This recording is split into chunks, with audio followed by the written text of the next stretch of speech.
Okay. Now I'm recording. So can you kind of restate your position and how you got started? Sorry. Okay, yeah, no problem. So I guess for those of you who maybe don't know, my name's Eric Raube. I'm from Pontiac, born in Pontiac. I went to school in Pontiac, graduated in 2014. Um, I got a start into the golf industry. I played golf in high school. I loved being on golf courses, loved working outside. So my first job was at the Elks Club there in town. And over the years, I worked there for 6 or 7 seasons, even while I was in college, coming back in the summers. And I just kind of fell in love with it. I like to work outside. Obviously loved golf. And from there, I kind of just grew into the position that I have now. Before I got here at Butterfield, I did an internship at another club up on the north side of Chicago. And that's when I really started to learn what it takes to be an assistant golf course superintendent, or a superintendent for that matter. So after that, I came here, and I'm now in my third season here at Butterfield as the assistant golf course superintendent. Any questions to start, or you want him to just kind of talk a little bit about what he does there, and then we'll go from there with questions. Could you hear that? No, not really. He was asking what are the duties of an assistant golf course superintendent? Okay, so there's a lot that encompasses that role. It's pretty much just assisting with all daily management of our crew, whether that's scheduling, overseeing them throughout the day, making changes as the day is needed. Along with that is also, we have an irrigation system with probably nearly 3,000 to 3,500 sprinklers on the property. So it's pretty much my direct responsibility to oversee that and make sure that everything is working correctly, fixing repairs as needed. And then chemical and fertilizer applications is also one of my biggest responsibilities. Between me and our second assistant, we do all of the calibrating, the spraying, the fertilizing. Outside of that, I do a little bit of purchasing for irrigation and chemicals, and a little bit of budgeting. I'm pretty much involved in all of the different decision making here at the club, underneath of our golf course superintendent. So I guess you would say I'm pretty much involved in some way or another in basically everything that happens with the property.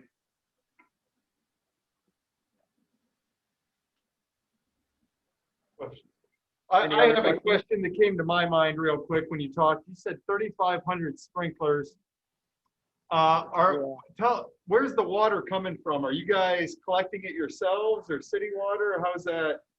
We have 3 wells on the property that are spaced out.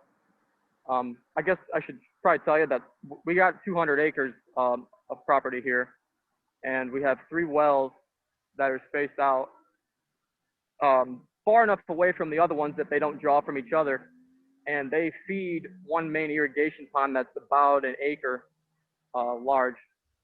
And so when we're running, for instance, if we're running like a full wall-to-wall and watering the entire property in one night, if we didn't have those wells, we would use all of the water in that pond. It would be completely dry in the morning. So basically, the only thing keeping our irrigation system going is those wells, and the only thing we're paying for there is the electricity.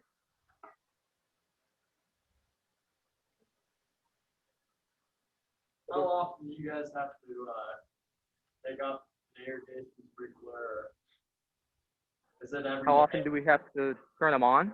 No, how often do you have one of them that goes bad or that you're having to repair? How much of your time are you spending repairing irrigation? I'd say we do about, there's many different things that can go wrong or that can break. Actually here, I have a sprinkler right here. I can show you.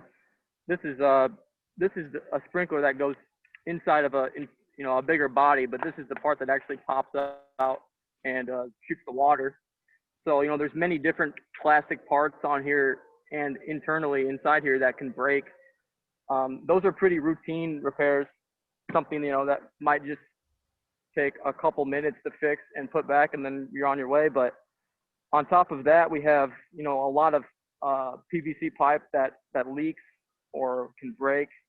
So if you add up all of those different types of repairs, we probably do upwards of 300 to 400 different repairs in a season between 2 or 3 guys. But yeah, as Max just stated out,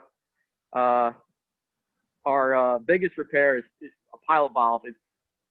It's a valve that opens to release the pressure to actually let the sprinkler head pop out of the ground. And they actually had a recall 2 years ago, and they leak, and it's very unsightly. You know, if there's a puddle on top of a sprinkler head and it's 90 degrees out and it's supposed to be dry, members obviously don't want to see the course wet because of something that needs to be fixed. But yeah, to answer your question, I guess it's about, you know, 300 to 400 sprinklers that are repaired in one form or another. Why don't you go through some of those? Why don't you go through some of those things that you kind of wanted to share with us today? Okay.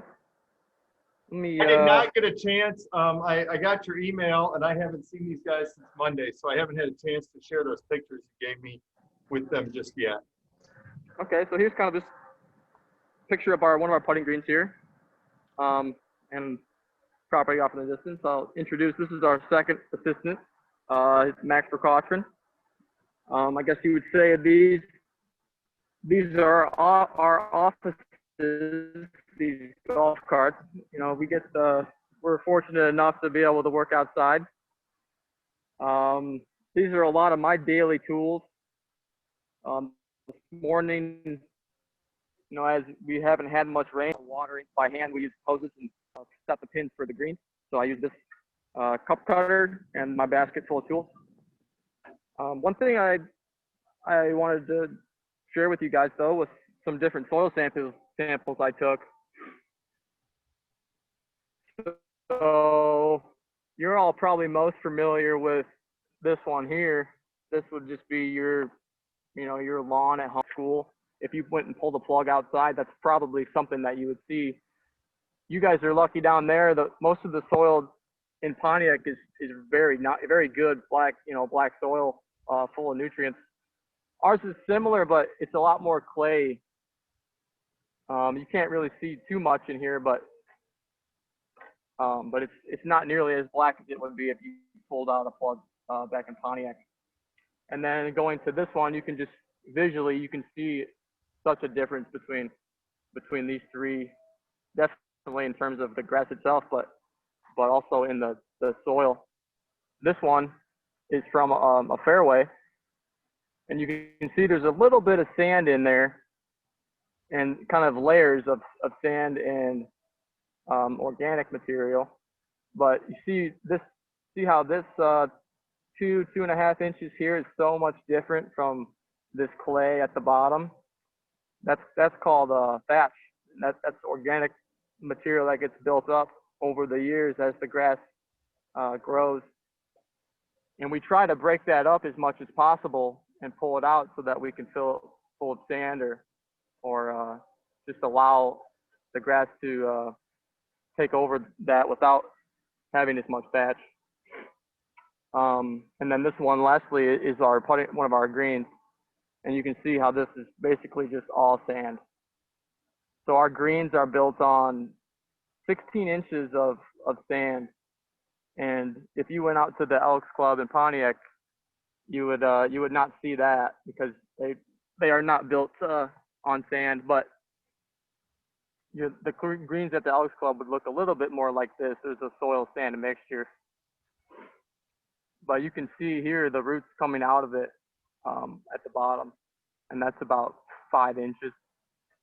And then this one right here is 16 inches. That shows you all the way from the grass here at the start down to the base soil and a little bit of the gravel rock layer that they have underneath the sand, and what builds a putting green. So I'm going to ask a question, and I think I might know the answer, but I think it'll be good for everybody here. Is why do you look for so much sand there under the green especially, and I guess compare that a little bit to the fairway and the fringe? What's the benefit of that sand there? The sand just allows for a much better playing surface. It makes them, our membership and pretty much all of golf in general wants firm, fast conditions, so the ball is rolling better and farther. Whether that's the fairways, it's going farther off the tee or on the putting green. So when you use sand instead of soil, it holds much firmer. It allows for much better water. Other things that I can't remember off the top of my head, but I mean, I'm not an expert at this either. I'm still a student myself. But yeah, overall, sand is way more beneficial than a fairway or than soil, and you can see that if you do as I have done, you pull some plugs or you play the course itself, you'll notice that our fairways react a little bit more differently than our approaches do and our greens, just because they are not made up of the same amount of sand.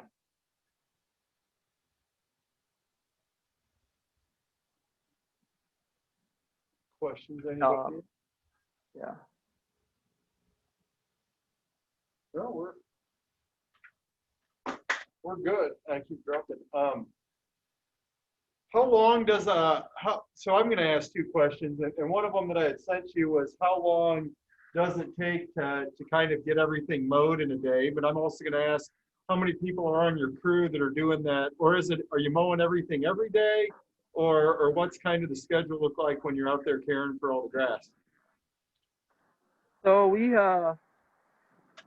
this year is a little bit different just because of the whole coronavirus. We normally have about 30 guys on our crew, and this year we're actually down to about 18 or 19. But still, the greens, they get mowed every single day from, about March till November. If they're growing, we're trying to cut them every day so that we can keep them consistently where we want them. The tees, the fairways, and the approaches are cut every other day,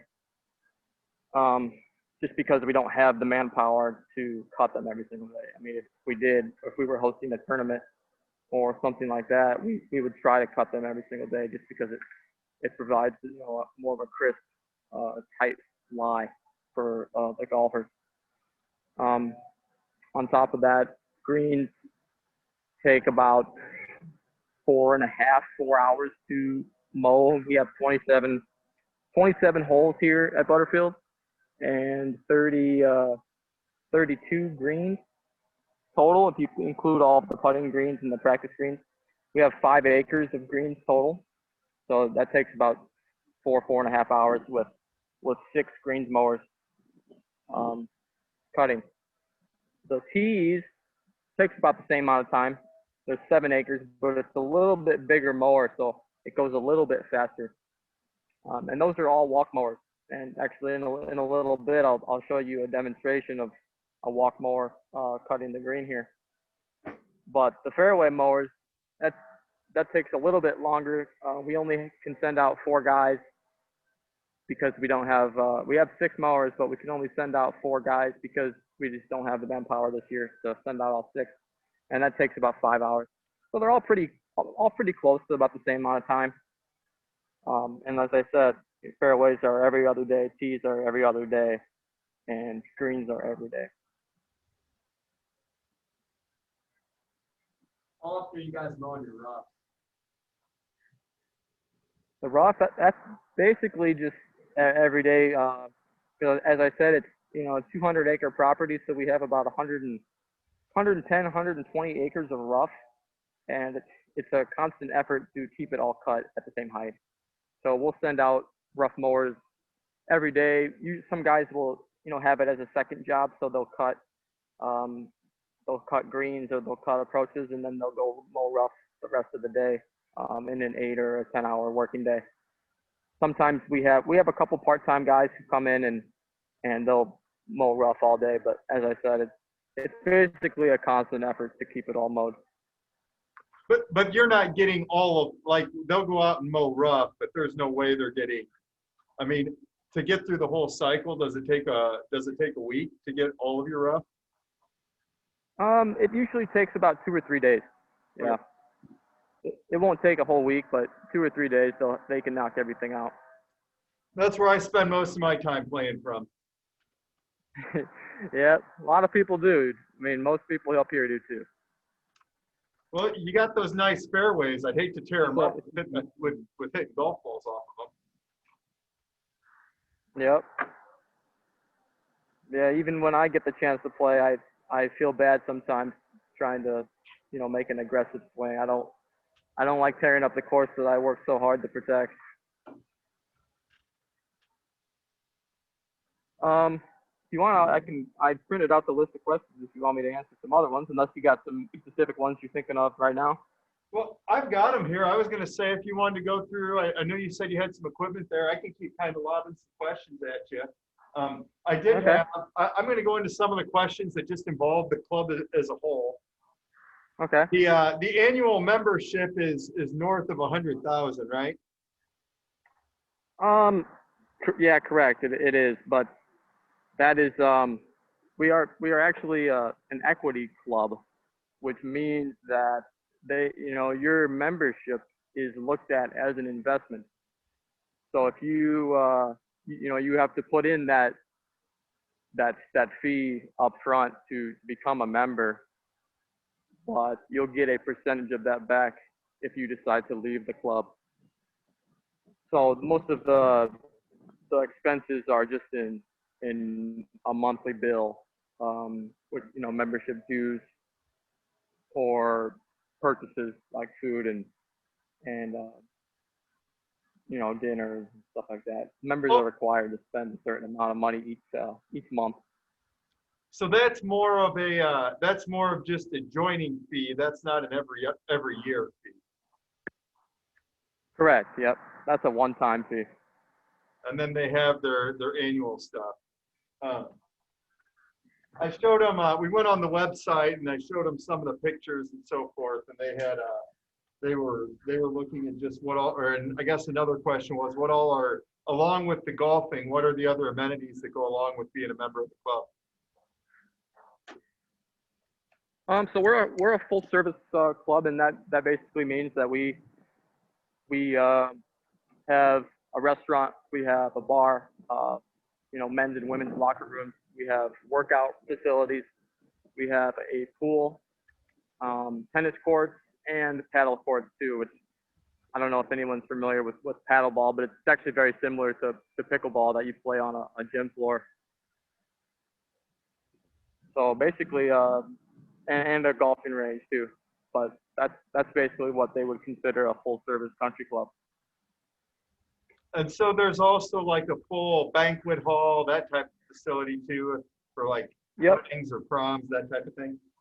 Yep, definitely. Yep, there's a ballroom and a banquet hall. There's a couple other different meeting rooms. People can have private meetings here.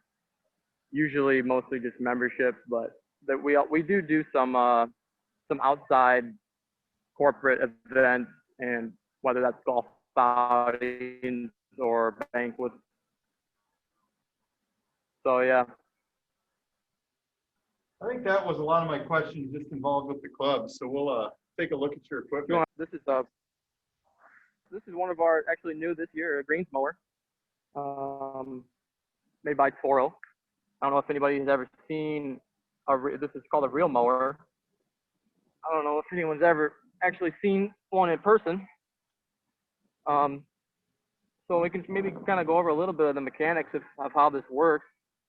So you have your reel, which when you engage the reel, it turns forward like this and pinches the grass against that flat knife on the bottom. And that's what allows for such a tight or short cut of grass.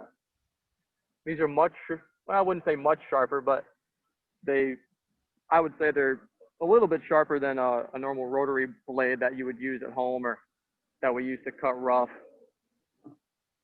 And along with that, there's many other functions that you can do with this. It has a brush on it here that helps stand the grass up before it cuts it. We can adjust that up and down with this lever. And as I said, it's a walk mower, so there's no sitting down with this baby.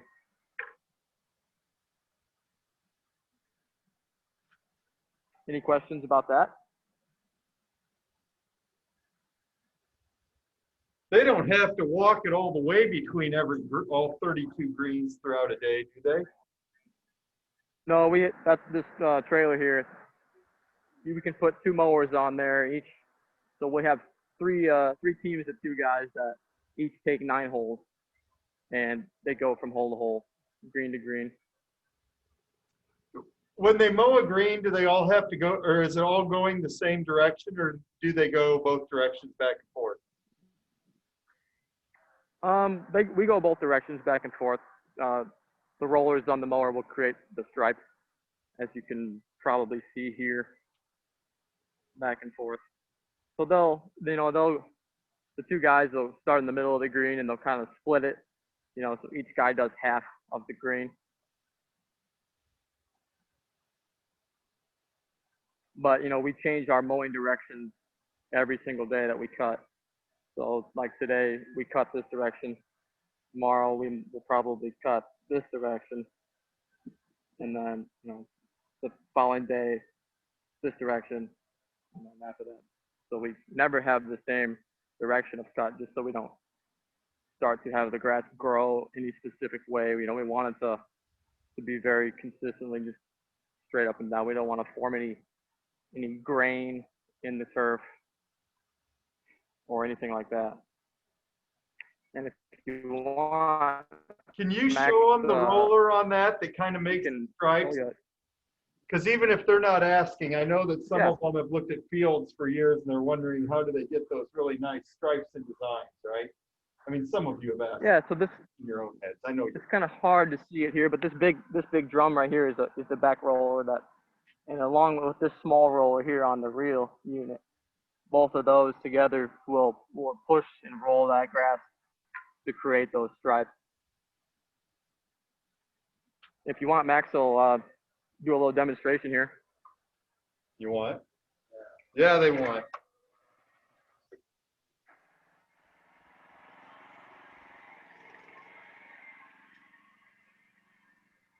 It was always one of my favorite jobs when I did my internship.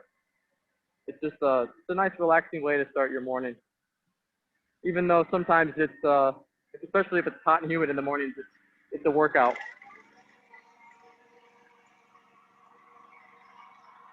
So you can see here, I don't know if you can see it, but you can see the grass flying off of the reel. Normally in the mornings when they cut, they use a basket to collect it all. But since they've already been cut once today, there's really not much grass coming off of the mower itself.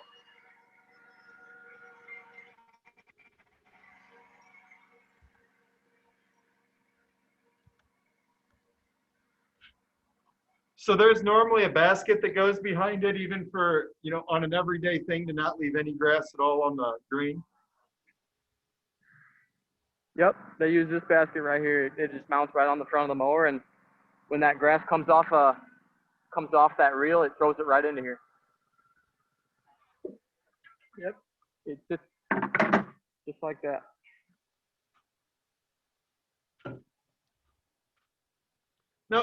Now, like when you worked at the Elks, their green mowers were all riding mowers, correct? Yeah, they have what they call triplex greens mowers. So you ride on it. It has 3 reels just like this. So this, where the blades are right here, this actually comes off, you know, of the powertrain of this mower. And a triplex mower will have 3 individual reels that, you know, cut freely of the other one. They all have to be set at the same height. And the fairway mower has 5. And that's also a riding mower. Are your fairway mowers push behind or push to? No, they're riding mowers. If there's anything you want to see, I can also take a ride over to the shop and we can look at some of those other pieces of equipment. You guys want that? I've got Whatever you guys want. some nodding yes. How often do you have to sharpen those blades? So to keep a really good quality of cut, you really got to depending on how much top dressing we're doing, which is putting sand down on the greens. Depending on how much sand we're putting down, we'll sharpen them every 2 to 4 weeks. We have 2 sets of greens mowers, so we kind of alternate between them. So if one set, you know, needs to be worked on, we'll just use the other set. But overall, greens mowers get sharpened the most because they take the most abuse from the sand that we put down.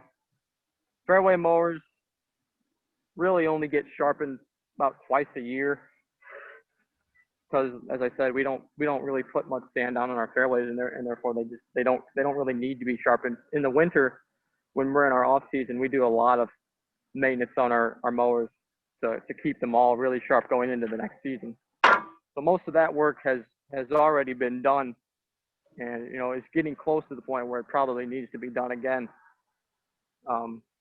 pretty soon. But yeah, if you want, we can take a ride to the shop. Take me a minute or 2 to get over there. I can kind of show you the clubhouse a little bit as we go, if there's no other questions right now. Any questions? I might ask you some while you're doing it. What are you guys growing your own sod? No, actually, it's kind of a bummer, but we don't have a nursery. We actually just don't have any room for one.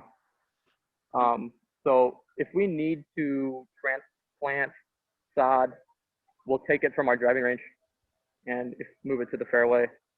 But as far as greens or tee sod, sometimes we'll use the sod from the driving range as a tee. But as far as green sod, we really don't have any. We would take it off of a practice green. But that's a pretty rare occasion if we have to transplant any green sod. No, we try to avoid using any grass. You had a few pictures there that you had shared with me that were about sod removal and replacing some of it. That was kind of where that came from. Yeah, those were all projects.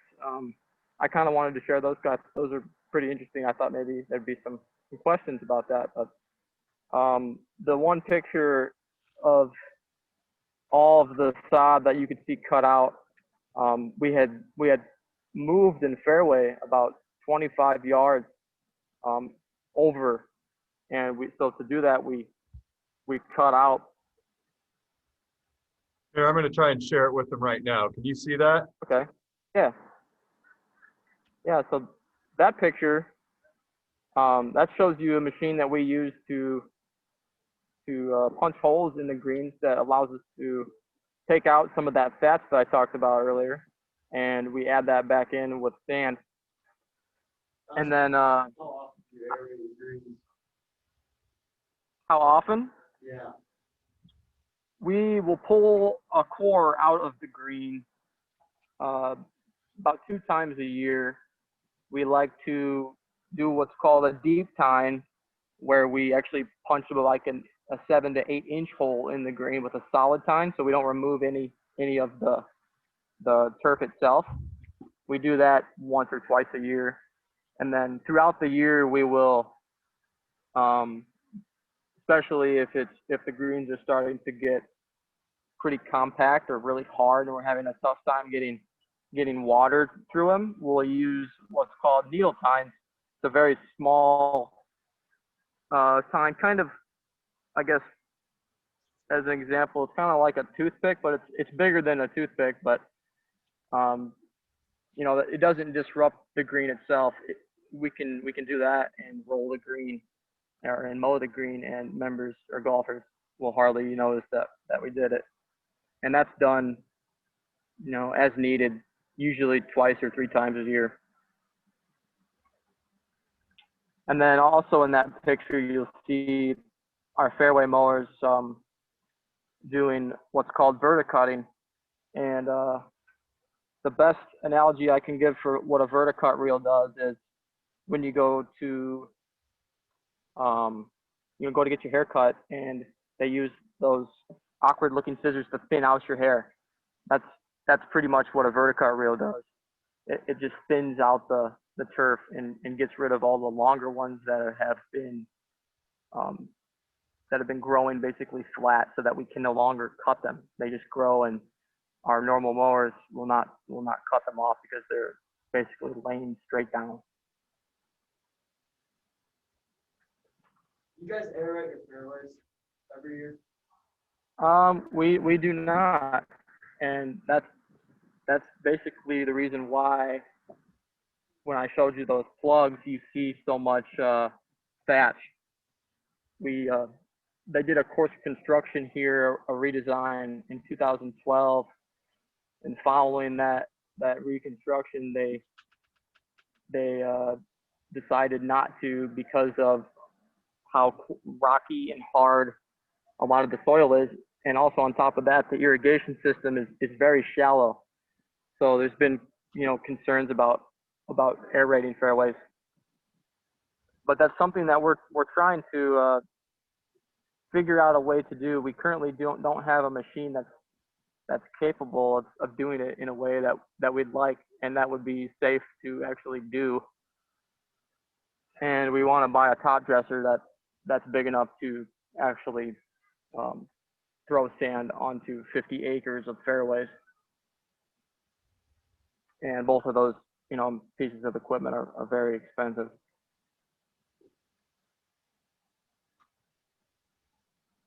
All right.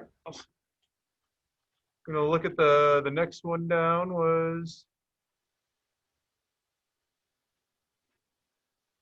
Yeah, so that's just a picture of the back of our clubhouse, and shows our first two tee boxes along the pond there.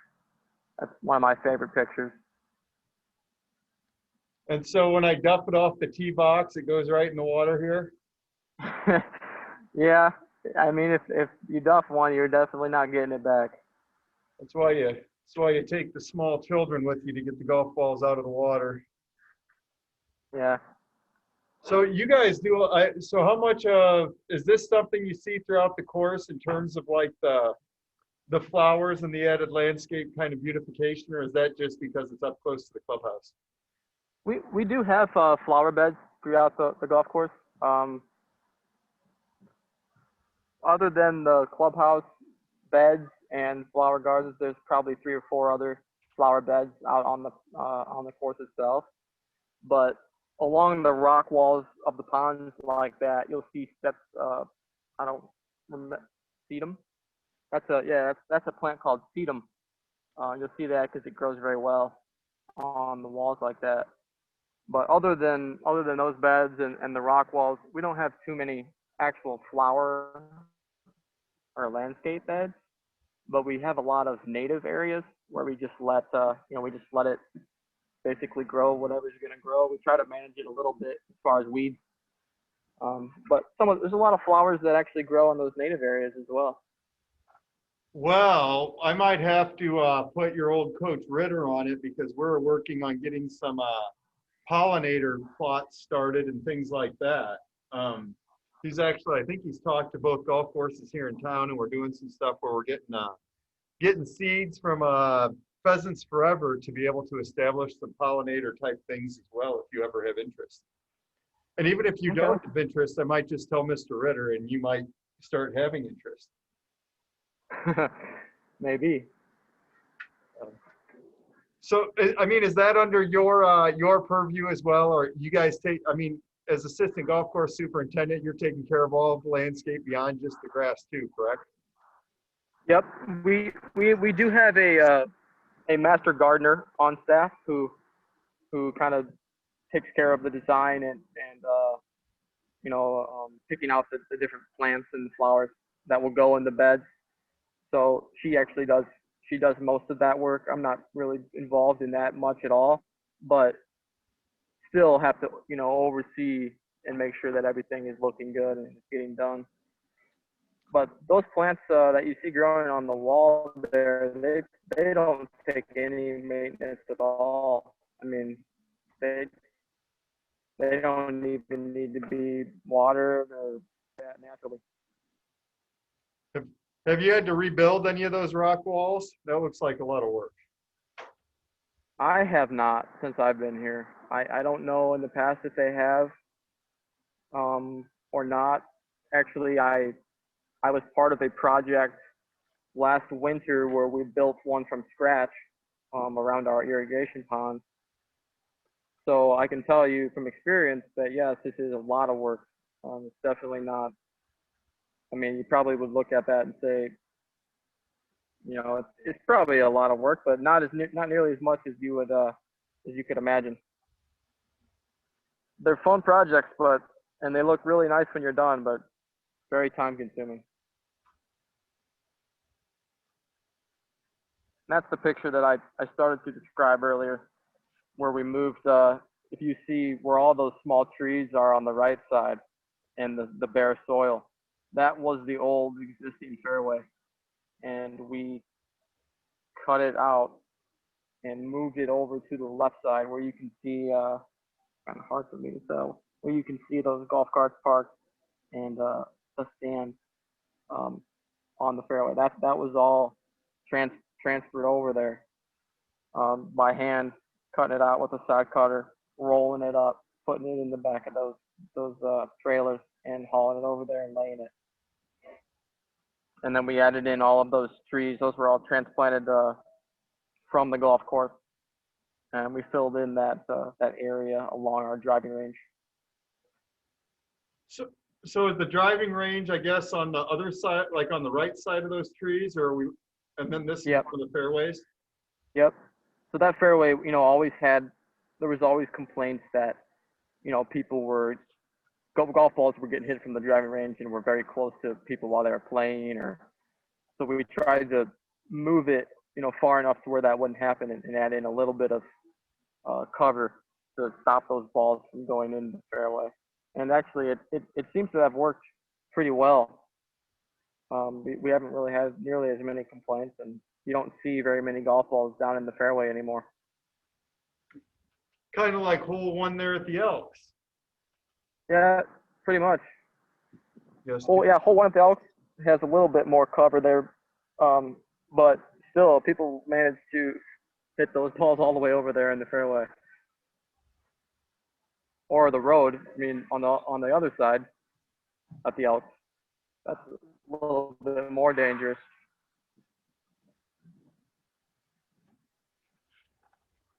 And then that's my favorite picture of the club. That's just in my opinion, such a beautiful landscape. It shows kind of everything that encompasses Butterfield. Is that your irrigation pond? No, actually the irrigation pond is just right of that. It's out of the picture, but it's kind of a creek actually that we have water that comes into the property from both directions, north and south, from residential areas. There's a lot of different waterways in this area that all kind of come together, and so that pond is just natural from, as I said, a north creek and a south creek that meet together, and then they exit our property to the east. That is a beautiful. So what hole is this? Like I said, we have 27 holes. This is actually number 4 on our red course. We have a red course, a white course, and a blue course.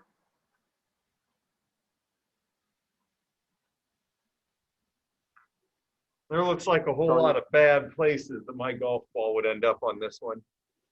oh yeah, there's a lot of. I mean, it's about from that back tee where I'm standing. It's probably 200 yards, maybe 180 yards to get over the lake. And then after that, you still have the lake on your left and your right side until you get to the fairway bunker.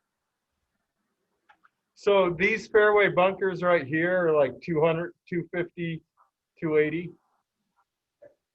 Yeah, the first one in the picture is probably about 210, 220 yards. And then the last one up on the right, they go all the way to the green. So from about 210 yards to probably 400 yards, they align that entire hole. It's a lot of sand. Yep. Yep, and that shows you we just completed last year the final bunker renovations. They've been doing them for the last 4 to 5 years. And that kind of shows, you know, what we do when we completely renovate a bunker. So we take all of the sand, the old sand out. We try to save as much as possible to reuse. And then we clean out all of the old soil to expose the drainage that's in there. Make sure that's clean. And we sod cut all of the old sod out from around it because we're going to destroy it anyway from the machinery that we have to use to, you know, to get all the sand out. So it's just better off to just redo the whole thing anyway. And then after that, we shape the edge to make it a nice new clean edge around the bunker. And following that, we put in 4 inches of pea gravel actually that just allows the water in the bunker in the sand to go, you know, into the drainage so much faster. And actually, a company has a chemical polymer that is sprayed onto that pea gravel that hardens it. It's like glue, and it hardens that pea gravel together so that only water can go through it. It won't allow debris or soil to go through, or sand to go through the pea gravel, only water. And that makes the drainage system so much better. And then the final step is just to add sand back in. So so I'm going to go back to that polymer. So that polymer effectively acts kind of like a landscape fabric for that pea gravel. It holds it together to prevent mixing. Yep, 100% correct. Yep. It's basically an innovative new way to have a liner without actually using a fabric. Do you happen to know what it's called? I do. I have actually. We don't have any, but I have the barrels that it comes in. It's made by a company called Better Billy Bunker. As far as the actual chemical concentration, I'm not sure off the top of my head. I could probably send you a picture of the drum, and you could find it. I would like that. I'm working on a tile drainage project at my house. That sounds like a better option than landscape fabric. Definitely a better option. I mean, I'm sure it's a little bit more costly, but I know that the first golf course that ever put in this design has yet to have one fail, and that was about 25 years ago. So it's basically proven to hold up over time. Whereas you know for a fact that landscape fabric is going to eventually give out. Well, and this class is going to do a little bit of landscape fabric installation in the high school's landscape. Maybe I just had a spoiler alert for them. Oh. We did a walk around the building last week, and they as we walked around, they realized that some of the landscape in the school looked a little rough. Yeah. So we've got some projects without having to leave the property that will let us get outside, and I think that given the temperature today, I think they're a little bit grateful that we're not outside right now. Well, that'll be fun. But no, we did it. We did some yesterday, and with the other half of the class. So we're gonna do some of that again. I think those are all the pictures that you sent me there, Eric. Okay. Yeah. So I'll drive back to the shop now, and we can I can show you some more pieces of equipment, and after that, I guess if there's no other questions, I'll let you guys go. But if there's anything else you want to see, just please let me know. I'm open to sharing anything.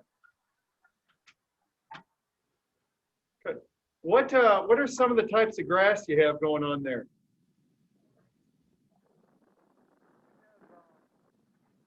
All bent grass, creeping bent grass, greens, tees, and fairways. Our greens are an old variety called A. I don't know if you can hear me with the wind going, but the greens are an old variety of A1, A4 bent grass. I think it's Penn A1, A4, and the fairways are a trio blend of Penn Eagle, Penn Cross, and Penn Link 2. So they're basically just a bunch of different varieties or strands of bent grass. And then the rough is all Kentucky bluegrass. I'm not quite sure of the variety itself. Probably a lot of different varieties. It's hard to keep other kinds of bluegrass from growing into other ones.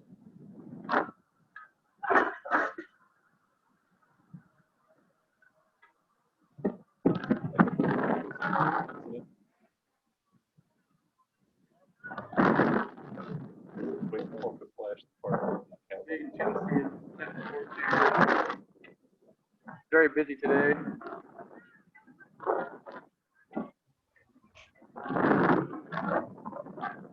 So who's the biggest, I know that somebody had asked this, who's the biggest celebrity that you've had the chance to meet or that you've seen out there on the course? I haven't had the chance to meet very many. The only person I've actually met and talked to was Coach Ditka, and that was a very brief conversation of just saying hello. But other than him, Kyle Schwarber from the Cubs has played here. There's a retired Blackhawks player who's a member here. Oh, I don't remember what his name is, but other than that, there's really not very many celebrities or famous people who are members. It's mostly just a lot of corporate families and people like that. How many members do you have? You know?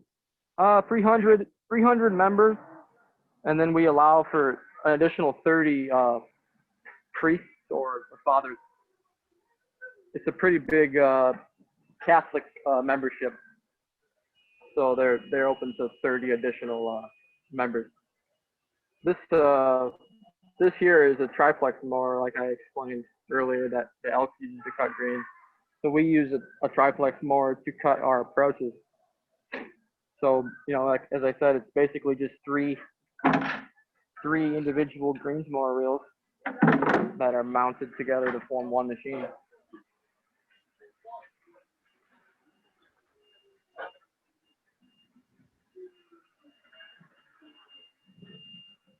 This is a blower we use to blow debris and weeds off of our paths or fairways. That's a big pile of sand. That's all the sand that we use to fill in our holes when we air fly. It's all United States Golf Association, USGA root zone sand mix. So it's a special blend of sand made for golf courses. Here's the inside the shop. This is a rough mower. Say hi to Joe there. That's Joe Martinez, one of our best guys. It's a class I went to high school.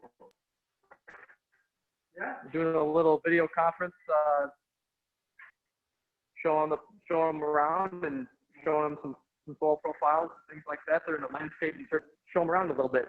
And make sure you trick the mechanic. Yeah, that's Wes, our mechanic on the right. He he said, make sure you always treat your mechanic right. Do a lot of work for us. That's good advice. These are our two sprayers. This is a 300-gallon sprayer that we use to spray the fairways. And then our 160-gallon sprayer we use on greens and tees. So we use those about every 2 weeks to spray fungicides, fertilizers, and basically anything else that. But these are our fairway mowers. As you can see, it's a lot bigger. So it has 5 others on one machine. And we have 6 of those.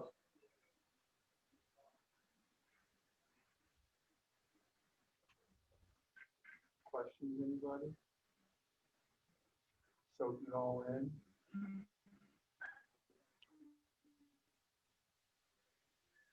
They're all one color. So these ones closest to me are for the tees.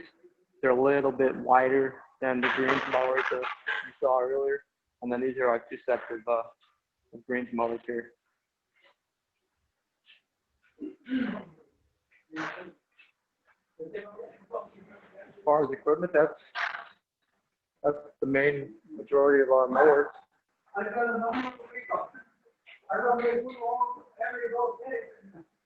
We got our greens roller. So if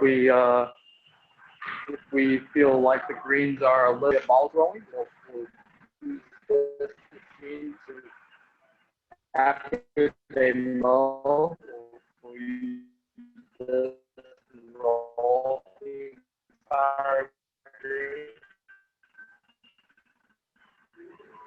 It will increase the speed by at least 1 or 1.5.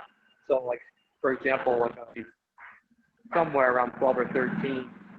So our membership like to be similar to that speed. They like it that fast. So we try to give them those conditions. And this roller is definitely something we have to use to achieve that. So are you the one that gets to decide on well, I guess first question, how often do you move the pin set or the pin location? We move the pins basically every day. We don't like to have members playing the same cups 2 days in a row. So yeah, basically every day, especially in the summer months when we're busy. We can get away with it every other day in the spring, early spring, or the late fall, but definitely every day in the summer. So who decides where they get placed on the green to make life more difficult or easier? Basically, just whoever is changing the cups that day. So, like for instance, as I told you earlier, I changed the cups today. So we do a rotation of front, middle, and back, just 3 sections of the green. And so if hole number 1, you set the cup in the front. On number 2, you put it in the middle, and number 3, you put it in the back, and then you start over on number 4. But as far as where an actual individual spot on that green, that's up to me. That's up to whoever is setting the cup. As long as it's a fair pin placement that's going to allow the ball to actually stop and not roll back down a slope or something, then it's a fair pin. Do you have some greens there that would be that kind where you put it uphill and then it stops and comes back by you on the other direction? Yeah, definitely. We have a lot of very large slopes. We have some places where if you hit a putt, just barely hard enough to go an extra couple inches, you could actually roll all the way down back into the fairway, and then have to chip back up to the green again. I see it happen all the time.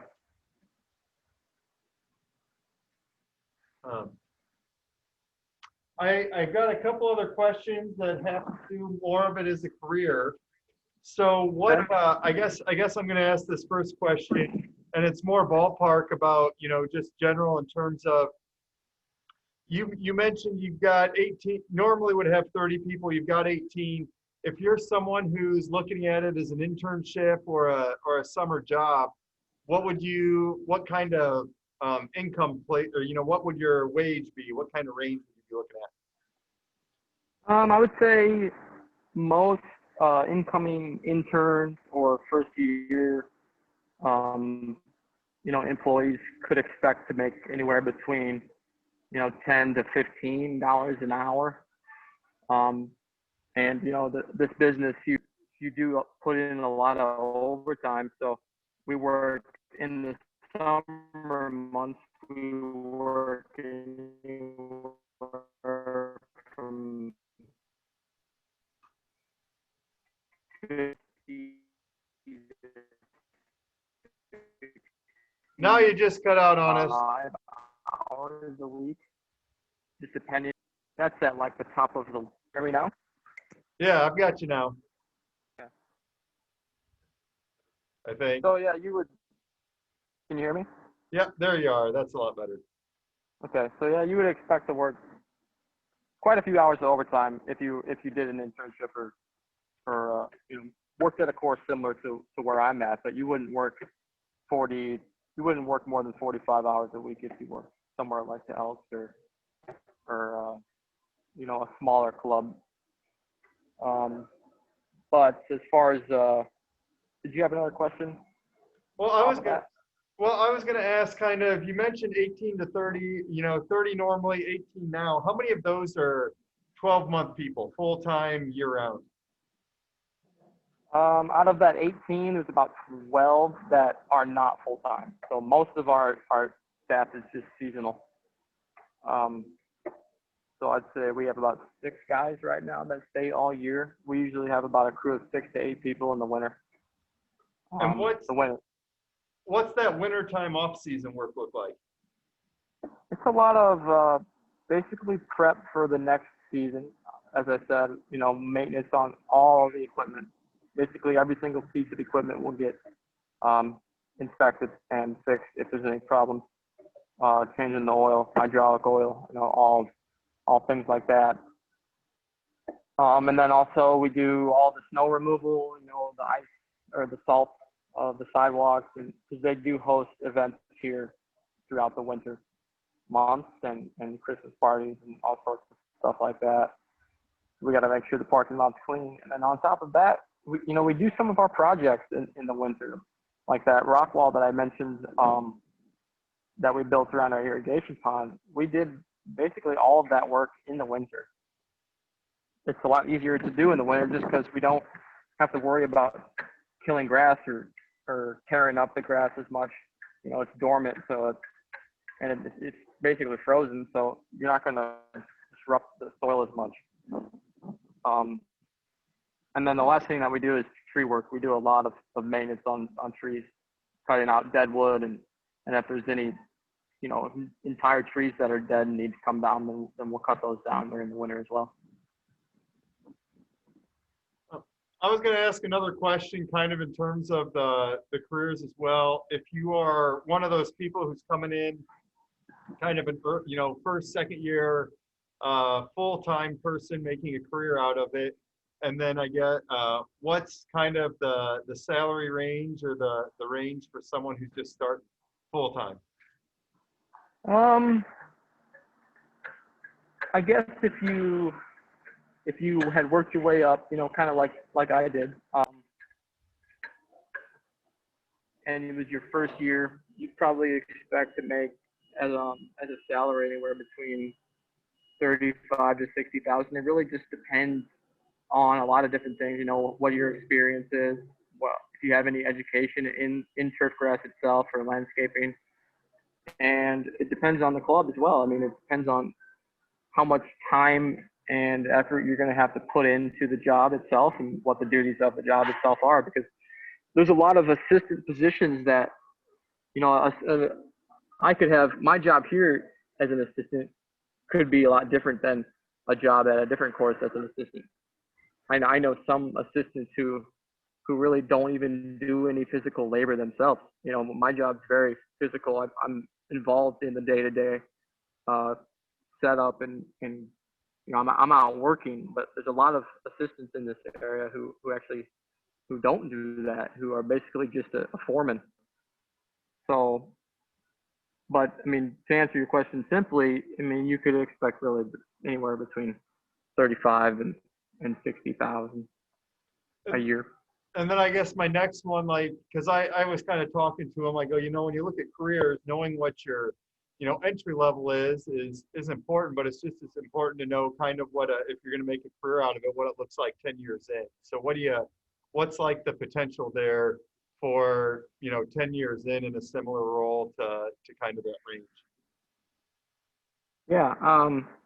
So it's actually a pretty big jump. A golf course superintendent in this area in Chicagoland, will make anywhere between 100 to, if you stay at a club for, if you stay at a club for 15, 20 years, you can expect to make over 200,000, or even more than that. It just really depends on, like I said, those different factors and the club itself. But a good starting point for even a first year superintendent at a club like Butterfield would be 100,000 or more.